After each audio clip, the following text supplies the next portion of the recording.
Howdy pards, Mr. Holster here, just having a little coffee in the tack room this morning.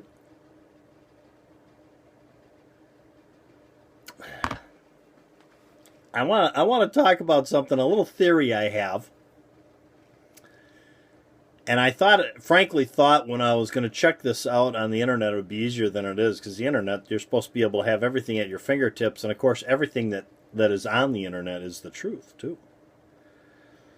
So I'm going to tell you the story briefly to set this up. Two stories, actually. There's a gentleman on the internet by the name of Greg Newton, and if you don't subscribe to his channel, you should, because he's got a good channel called Lion Quest Fitness. I'll put a link to it right up here. And go check him out. And I like Greg. And he had a video he did on there where he was talking about why he uses a revolver. And I think people that carry revolvers do it because they like them. Yeah. And it's his gun, he's carrying it. It should be whatever he wants. But at any rate, in the process of this video he did explaining why he does what he does, which again, do what you want to do, I say. I made a comment on there about back in the day when the police were carrying revolvers, because Greg's he's an old cop, and that's what he was trained in on to start with, which might have something to do with why he likes carrying it. I said back in the day when police had revolvers, they seemed to shoot less and hit more, basically is what I said. And the reason I said that is my recollection of what happened back then is they went from carrying a 6-round revolver to at least in my hometown, a 15-round Beretta 92, and the amount of shots the police shot that hit their mark decreased when they transitioned, after the transition. And I'll tell you a brief story to kind of highlight this. There was an incident where there was a call out of a man with a gun, and the first responding officer saw him in an alley and drove his squad down the alley, and the guy fled between two houses and ran across the street. And by the time he did that, there were squads coming from either side down that street, and they saw him, and he ran up onto a porch in a house. And this was an area where the houses were built in the late 1800s, and they had those big, huge porches on the front. And so basically, also, I think it was a slow night because a lot of squad cars showed up for this.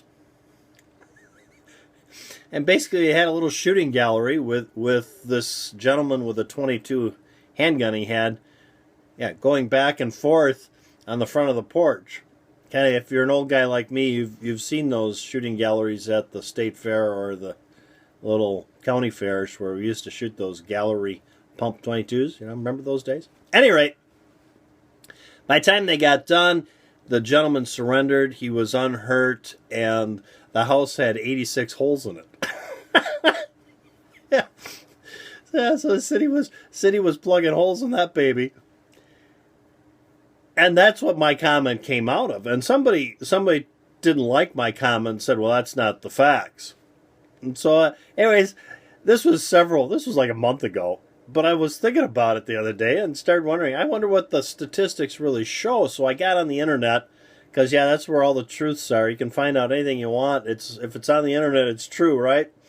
So I started looking, and frankly, I got frustrated after about 5 minutes, because I thought it was going to be really easy in the search engine to get something to back up what my experience in the day was.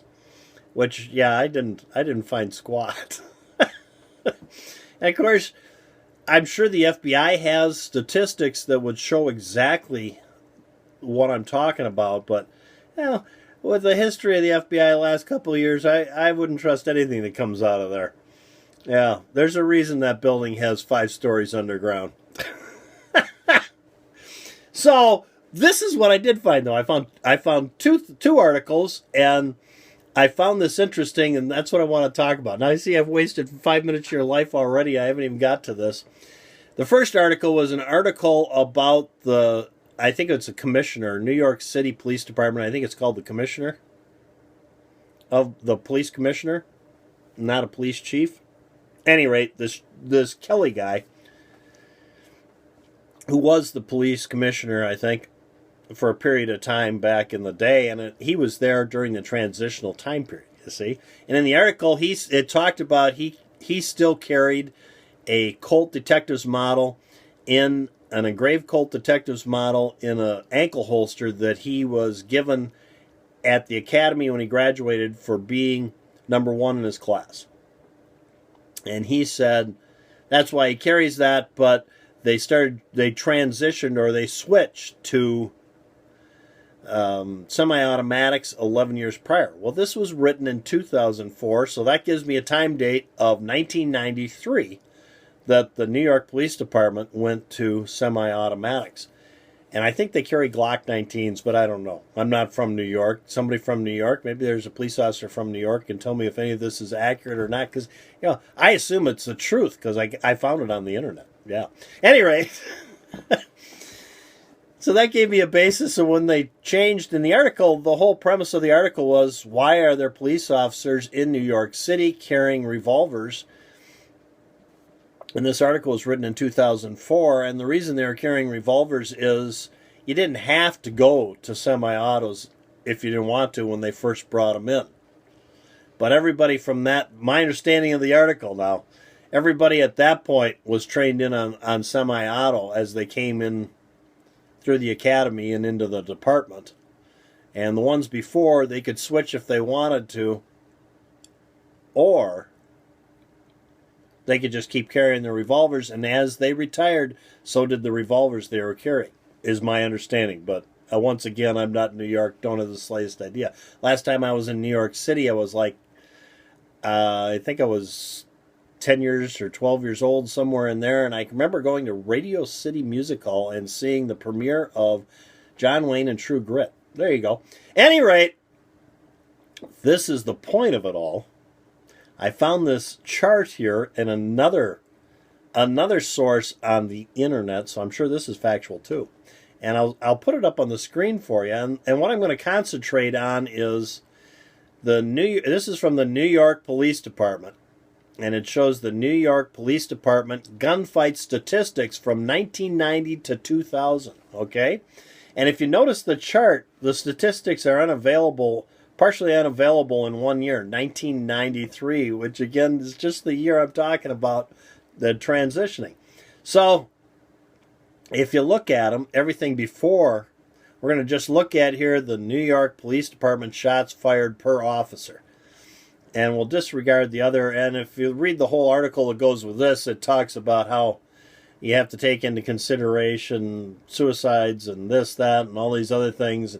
See, this is the problem with these kind of things is there's so many different things that happen, and when you start lumping them into groups, just police shootings, there's a lot of variables there you're not taking into account. And here you got here you got a variable of they had 38 specials before, now it's 9mm, and I'll bet the 9mm is, that load they're using is probably more effective because it's coming out at higher velocity than those 38s was.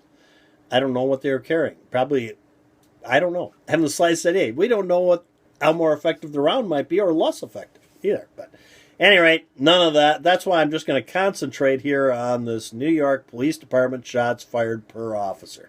And I'm going to base my entire theory on that. Yeah. Then maybe I'll write an article up and slap it up there on the internet, and everybody will say, well, yeah, that's factual because this guy said so here. But here's my theory. If you look at it, 1990, carrying revolvers, shots fired per officer, 4.4. 91, 3.7. 92, 3.6. 93, which I think is the transition year, you've got unavailable. 94, 4.4, 95, 6.2, 96, 6.1, 97, 5.3, 98, 5.5, 99, 5.9, 2000, 6.9. You see, the amount of shots increased.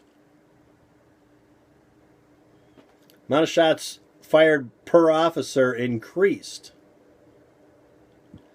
after they transitioned. And here's my theory. Now I'm coming to my theory here.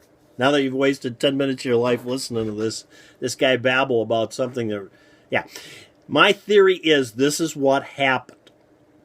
Police officers carried revolvers, then they transitioned to semi-autos. So these police officers now, they were carrying a 6-shot revolver. Now they're carrying a 15-round Glock 19 or a 15-round Beretta 92 or maybe even a 17-round Glock 17. Now they got a lot of shots instead of the 6. So back here, they only had 6 shots before they had to break that gun open and reload. They were trying to hit really hard because they wanted to make the best use of those shots. Here, all of a sudden, they got a lot of shots. And back in the day, remember the old saying back in the day, spray and pray. Yeah, that's where that came out of. Now they got 15 rounds plus one in the tube. They got 16 rounds, plus they got another, at least 2 magazines they're carrying, probably 3. You see what I'm saying? So I hear that. I think they were a little loose with their shots, is what I'm saying. Yeah. The shot placement was not, they weren't as prudent with each shot because they had lots of them. There you go. And here's the other part of my theory. So you start out here, when they had revolvers, they were making better shots and hitting what they're shooting at. Here, not so much because they got a little loose with their shots.